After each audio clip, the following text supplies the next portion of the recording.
রাতের অন্ধকারে বাড়ির কাছ থেকে তুলে নিয়ে গিয়ে এক আদিবাসী বধূকে গণধর্ষণের অভিযোগ উঠেছিল পূর্ব বর্ধমানের কালনায়।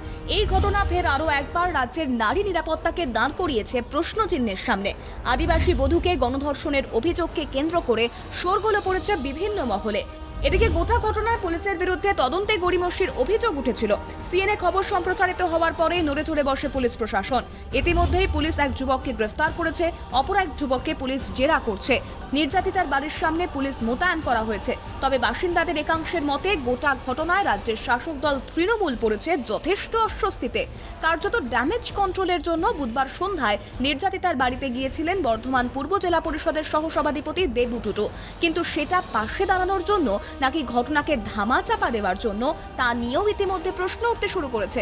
এদিকে গোটা ঘটনায় ক্ষোভে ফুঁসছেন স্থানীয় বাসিন্দারা।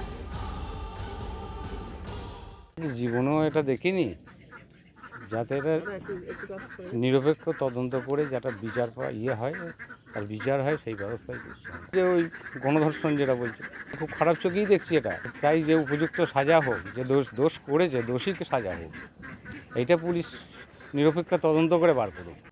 গ্রামের বধূকে তুলে নিয়ে গিয়ে গণধর্ষণের অভিযোগ কার্যত আলোড়ন ফেলে দিয়েছে গ্রামের নিস্তরঙ্গ জীবনে। এই ঘটনা একেবারেই মানতে পারছেন না বাসিন্দারা। ন্যায় বিচারের দাবিতে সরব হয়েছেন তারা। পাশাপাশি ঘটনার পর থেকে আতঙ্ক গ্রাস করেছে নির্যাতিতার পরিবারকেও। এদিকে কাঁদতে কাঁদতে হাওয়া করতে করতে আসছে। কে কে কাউকে দেখেছিলি? আগে দেখার আগে ওইখান থেকে হাওয়া করতে চাইতে আসছে, আমি এখানে দাঁড়িয়ে। আচ্ছা, হ্যাঁ, আর এখন আমাকে দেখতে পেয়েছি কিনা দেখতে তাও আমি ঠিক বলতে পারছি না। আমাকে 3-4 জন তুলে নিয়ে গেল। 3-4 জন মানে 3-4 জন কে আর একটা মেয়ে ছিল। সংবাদ মাধ্যমের সামনে বিশেষ কথা বলতে চাইছে না নির্যাতিতার পরিবার। কালনার ঘটনায় হাতরাসেরও ছায়া দেখছেন অনেকে। এ ব্যাপারে সিপিএম বিধায়ক প্রদীপ কুমার সাহা জানিয়েছেন, হাতরাসের ঘটনাও যেমন নিন্দনীয়, এটাও নিন্দনীয়। এটাও ঘটনা যে হাতরাসের সঙ্গে এটাকে গুলিয়ে দেওয়ার চেষ্টাটাও নিন্দনীয়। করলে তার আমরা খুঁজে বেড়াবো সে ভালো না মন্দ, এসব হতে পারে না।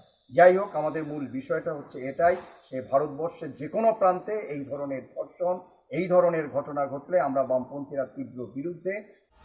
একেবারে দরিদ্র পরিবার। অভিযোগ সেই পরিবারের বধূর সম্ভ্রমকে লুট করেছে দুষ্কৃতীরা।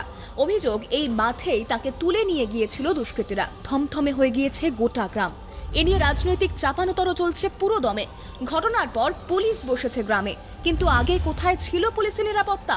পুলিশের নিরাপত্তা থাকলে কি বধূকে তুলে নিয়ে যাওয়ার সাহস পেত দুষ্কৃতীরা?